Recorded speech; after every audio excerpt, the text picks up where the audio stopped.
तो दुनिया की कोई किताब जुबानी याद नहीं कर सकता। तो मौलाना असरारुल हक कासमी मरहूम रहमतुल्लाह अलैह आश्चर्य हुआ। उन्होंने कहा कि बेटे आओ इधर।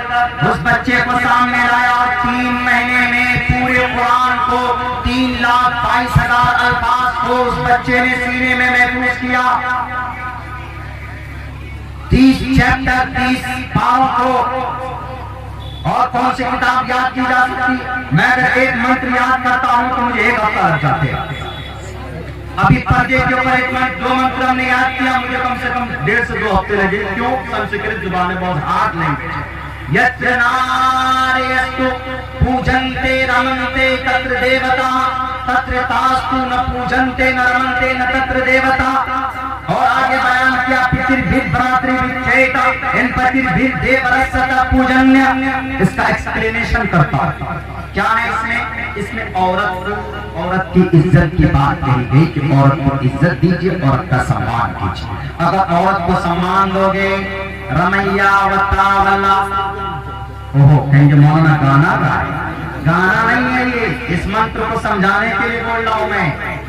रमन्ते बनाया है, यत्र नारयस्तु पूजन्ते रमन्ते। जिस घर में बेटी की इज्जत होती है, ईश्वर रमन्ते बसते हैं। रमन्ते रमैया वतावला, तुम मेरे दिल में रहते हो। बोलते गाने में बोला, इसका ये मतलब होगा तुम हमारे दिल में रहते हो। रमन्ते बसना, वास करना।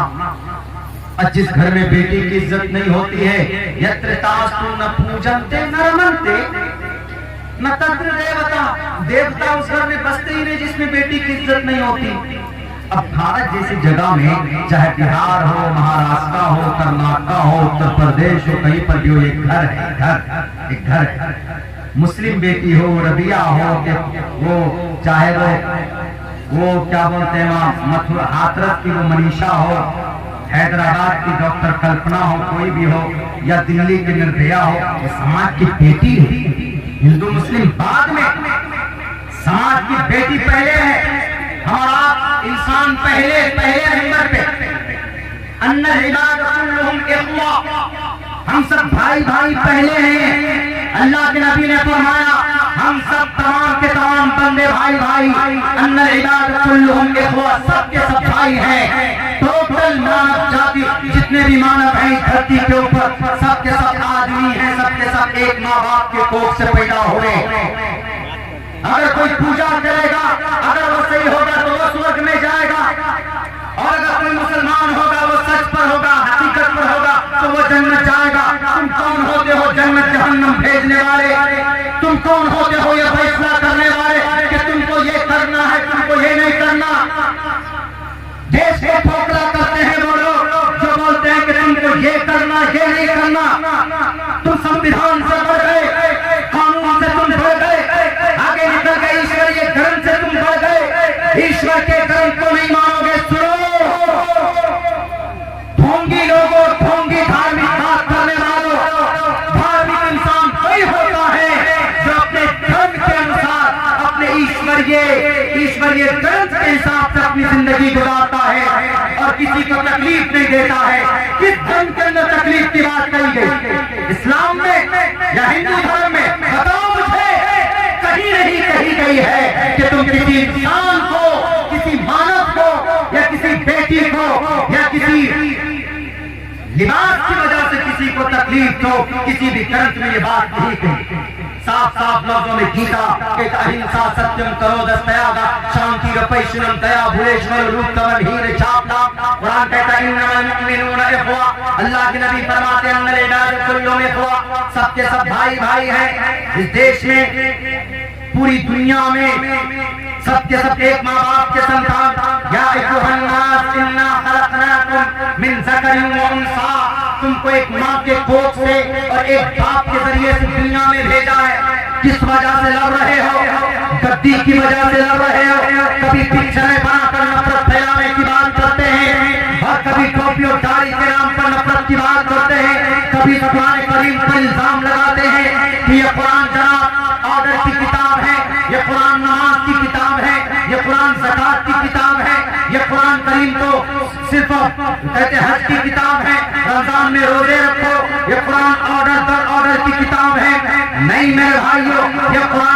अल्लाह का पवित्र कलाम है, इसके अंदर से तो ऑर्डर नहीं है।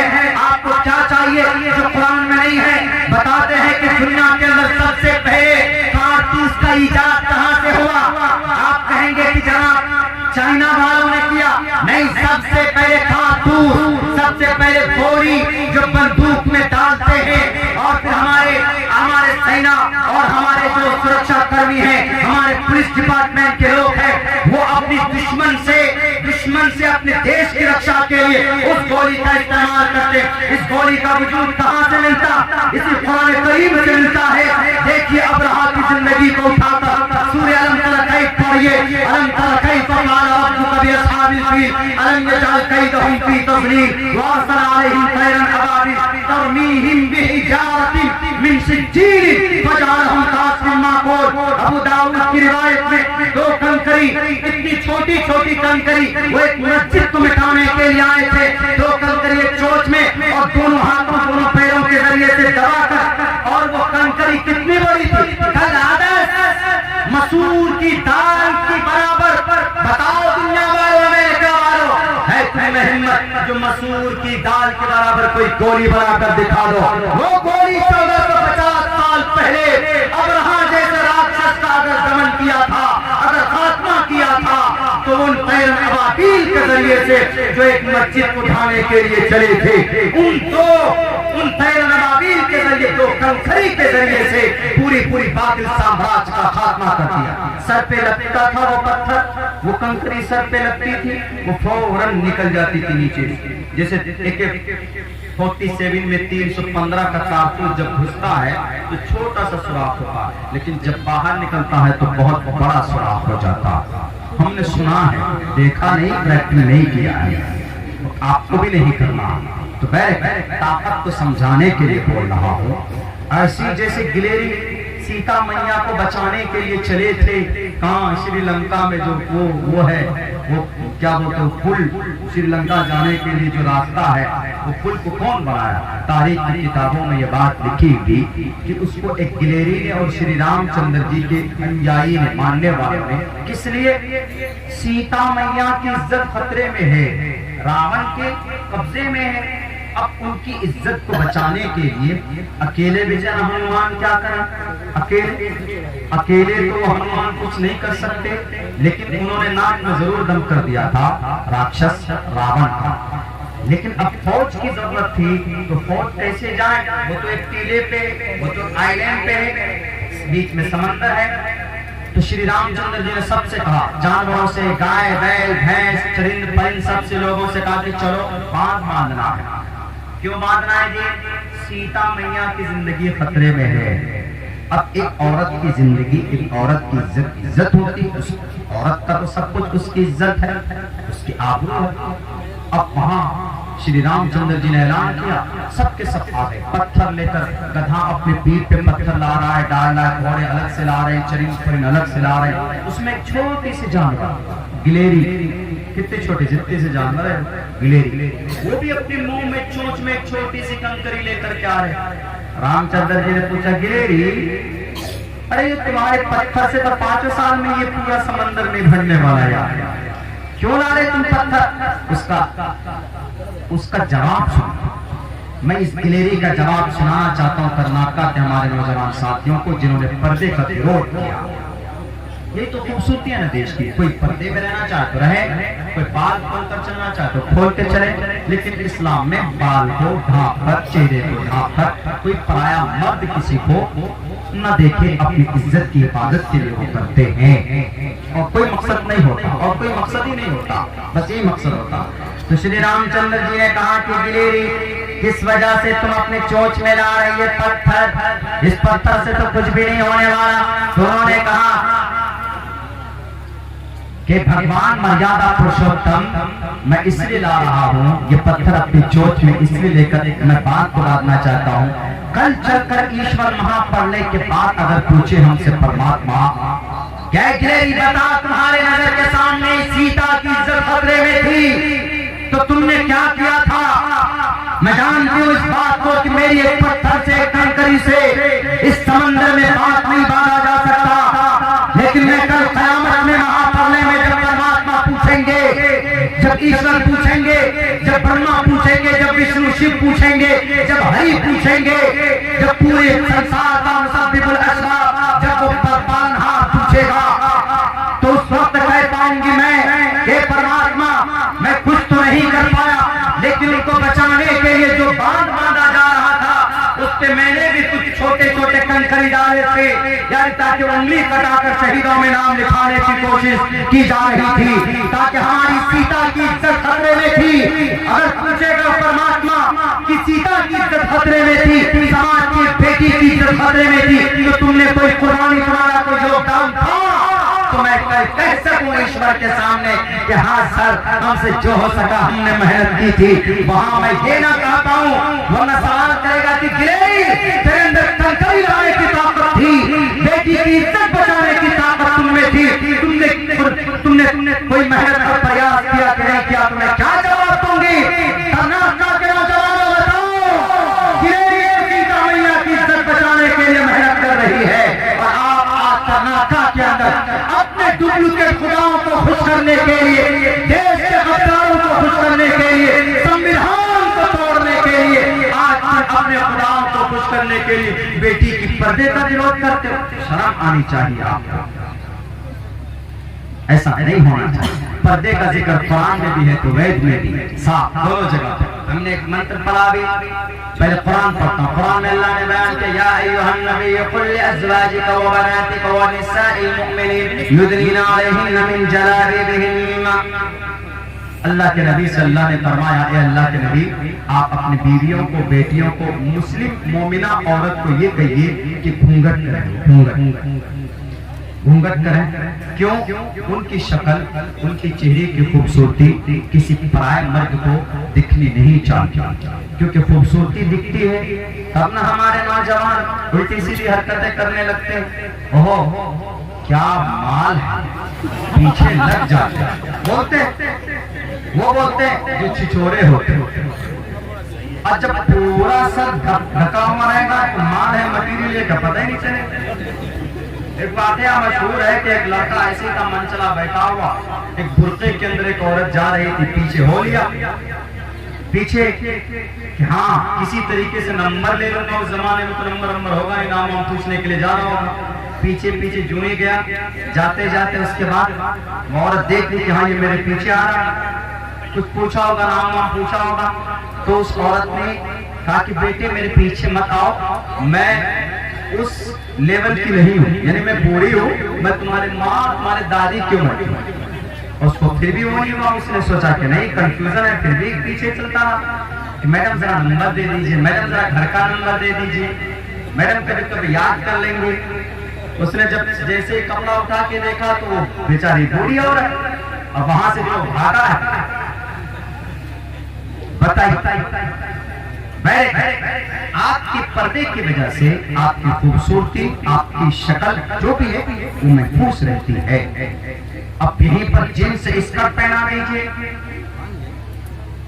टी शर्ट पहना दीजिए, बाल खुले हुए हैं, चश्मा लगा के अब बैठा दीजिए, इस पे जा रहे हैं, जिसका एक्सीडेंट होने वाला नहीं होगा उसका भी एक्सीडेंट हो जाएगा, ऐसा वो हो गया। लेकिन अल्लाह के नबी अलैहिस्सलातु वस्सलाम ने बहुत अच्छी हदीस की, इन्नल मरअत औरतुन इज़ा खरजत इस्तशरक़हा शैतान, कि औरत पर्दे की चीज, औरत पर्दे की चीज है, जब वो बाहर निकलती है तो शैतान पीछे लग जाते हैं। इज़ा खरजत इस्तशरक़हा शैतान, इसीलिए पर्दे की ताकीद की गई। लेकिन कर्नाटक हाई कोर्ट में ये कहा कि नहीं पर्दा जरूरी नहीं है। क्या इस्लाम में पर्दा जरूरी नहीं? पर्दा इस्लाम में जरूरी था, जरूरी है, जरूरी रहेगा।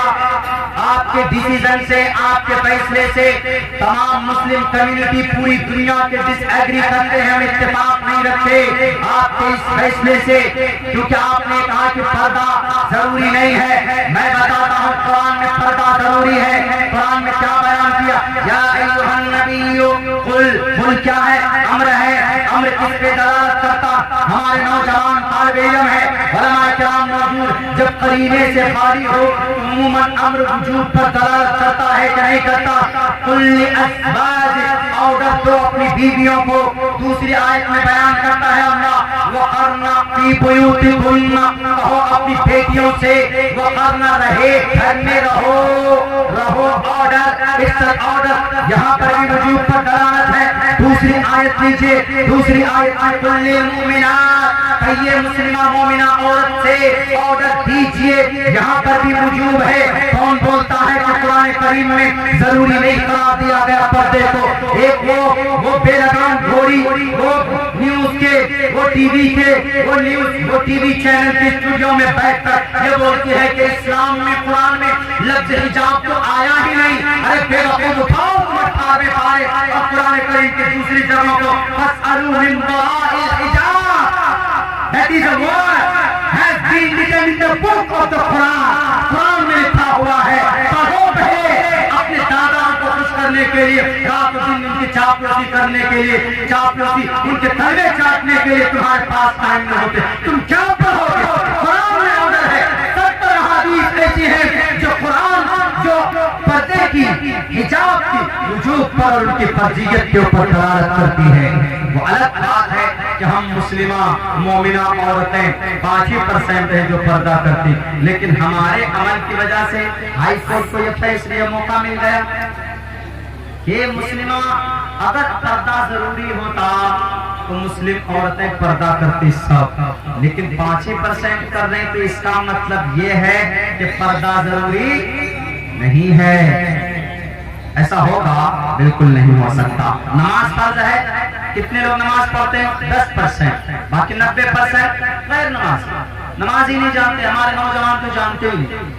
उनको व्हाट्सएप में कैसे ग्रुप बनाना, फेसबुक पे कैसे पैसा कमाना, वो तो हमको आज पता चला कि फेसबुक में पेज बनाते तो पैसा मिलता। मेरे भी नाम का 3 आईडी, अब्दुल्ला सालिम चतुर्वेदी फैन, वो कोई आईटी सेल वाला चलाते, उसको मेरे ख्याल से 1 लाख से अधिक उसके फॉलोवर्स हैं उसमें।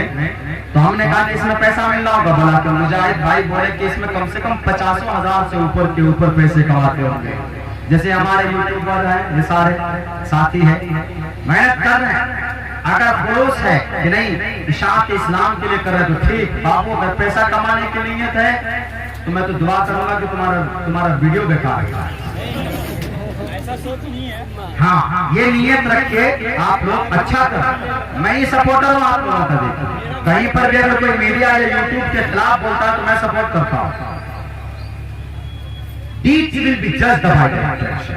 अगर नियत सही है तो बहुत अच्छा। नियत गलत है तो ये मोबाइल में रखना गुनाह। नियत सही है तो मोबाइल रख के यूट्यूब चैनल बनाइए, फेसबुक का पेज बनाइए, अच्छी चीज है। लेकिन होता काम ऐसा तो नहीं होता, गलत।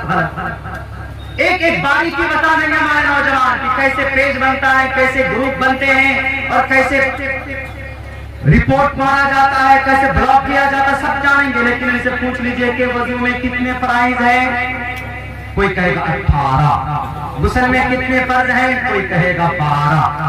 नमाज में कितने फराइज हैं, कोई कहेगा 53।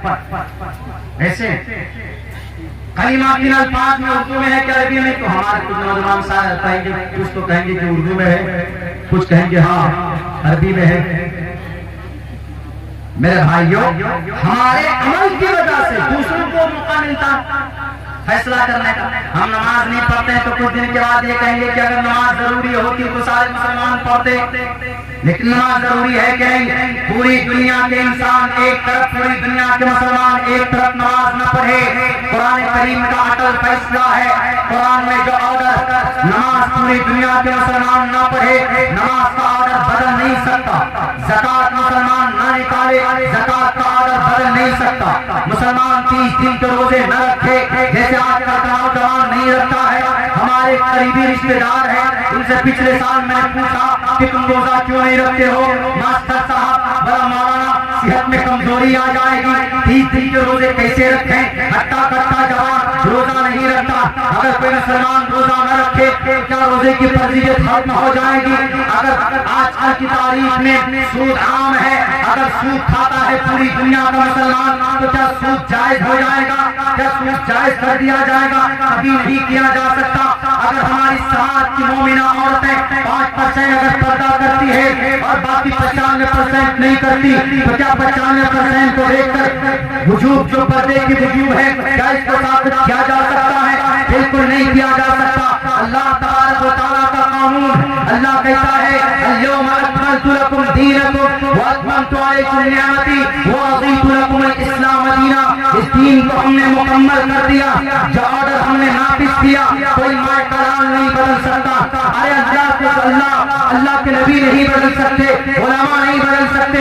हाई कोर्ट क्या, सुप्रीम कोर्ट क्या, सुप्रीम कोर्ट फैसला दे दे हमारे कानून, हमारे धार्मिक ग्रंथ के खिलाफ, हम डिसएग्री करेंगे उससे, हम उससे इत्तेफाक नहीं रखेंगे। क्यों? क्योंकि भारत के संविधान में एक आर्टिकल है जिसका नंबर 26 है, फ्रीडम टू मैरिज, अमल करने के लिए आजाद है। रिलीजियस अफेयर, अपने मजहबी ऑर्डर पर, मजहबी अफआल पर, मजहबी अक़वाल पर भारत का हर इंसान को अमल करने की आजादी दी गई है। अगर कोई भी कहे कि नमाज जरूरी नहीं है तो हम नहीं मान सकते, हम एतमाद नहीं कर सकते, हम उनको फॉलो नहीं कर सकते। मेरे भाइयों, ये कुरान फरमान है, ये आखिरी संविधान। मैं कर्नाटक हाई कोर्ट से कहूंगा कि आप हमारे कुरान के खिलाफ फैसला आपने दिया, आप अपने फैसले के ऊपर रिव्यू कीजिए, आप उसके ऊपर कंसीडर कीजिए, आप उसके ऊपर गौर कीजिए। क्या पर्दा जरूरी है कि नहीं? Purdah it is an integral part, wearing hijab it is a completely, it is a necessity for all Muslim women on the earth to the entire world. पूरी दुनिया के अंदर इस्लाम में पर्दा जरूरी था, जरूरी है और जरूरी रहेगा। जहां तक कि अल्लाह के नबी ने फरमाया, अम्मा आयशा से फरमाया कि आयशा पर्दा करो, अब्दुल्लाह इब्न उम्मे मक्तूम आ रहे हैं। कौन थे अब्दुल्लाह इब्न मक्तूम? वो एक नाबीना सहाबी थे, दोनों आंखों से देख नहीं सकते थे। पूरी सूरत नाजिल की गई,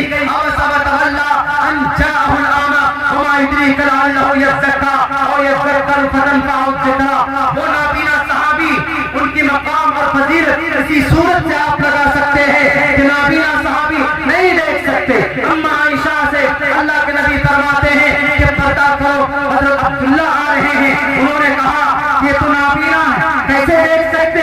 उन्होंने क्या कहा? अल्लाह के नबी ने कहा कि आयशा वो नाबीना है, वो नहीं देख सकते, लेकिन तुम तो देख सकती हो ना। तो पर्दे की अहमियत का अंदाजा इन छोटी छोटी बातों से पता चलता।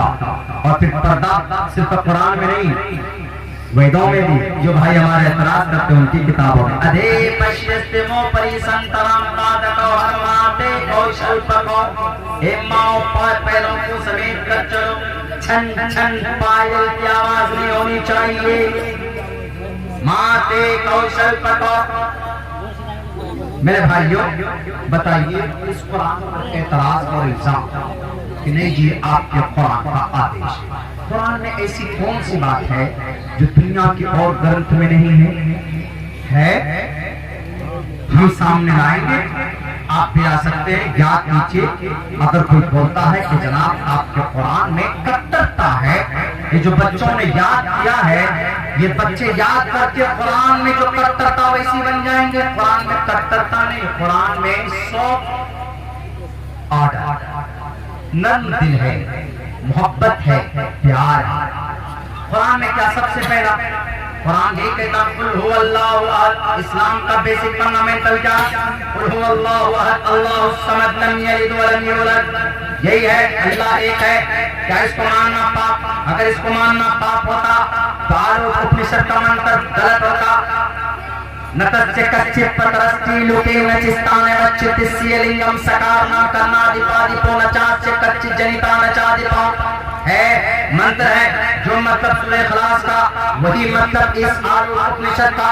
कुरान आगे क्या कहता है कि जब तुम एक अल्लाह को मान लेते हो तो आगे तुम अल्लाह की इबादत करो, उबुदू रब्बकुम। यही है कुरान में। वेद में भी ये बात कही गई है। क्या कहा गया कि एको देवः सर्वभूतेषु गोरः तस्सैते भक्तिमान शेषयामा। परमात्मा हम तेरी पूजा करते हैं और परमात्मा हम आपको एक मानते हैं। आगे क्या बयान किया? हमारा अकीदा ये है कि अल्लाह नजर नहीं आता, ये अकीदा हमारा है ना। कुरान करीम में जहाँ से पर्दे का ऑर्डर है वहीं से ये भी ऑर्डर है कि अल्लाह एक है, अल्लाह नजर नहीं आता, लैसा कमिथलिही शै, अल्लाह दिखता नहीं। वेदों में भी ये बात है, न तस्य प्रतिमास्ति, परमात्मा की कोई तस्वीर नहीं है। कुरान करीम में कहा गया कि अल्लाह को कोई देख नहीं सकता। ला तुदरिकुल अब्सार व हुवा युदरिकुल अब्सार, आप अल्लाह को देख नहीं सकते। वेदों में भी गीता में ये बात कही गई है, न संदृशी स्थिति रूपमस्या न चक्षुषा पश्यते कच्चैन। कुरान करीम के अंदर है कि अल्लाह को कभी मौत नहीं आती है। इन्नल्लाह हय्युन ला यमूत, अल्लाह कभी मरता नहीं है। तो वेदों के अंदर भी ये बात कही गई, श्रीमद् भगवत गीता में कही गई, अविक्तम व्यक्तिमापन्यम मन्यन्ति माम अबुद्धमा परम भाव अजानन्तो ममादियमानुत्तमा।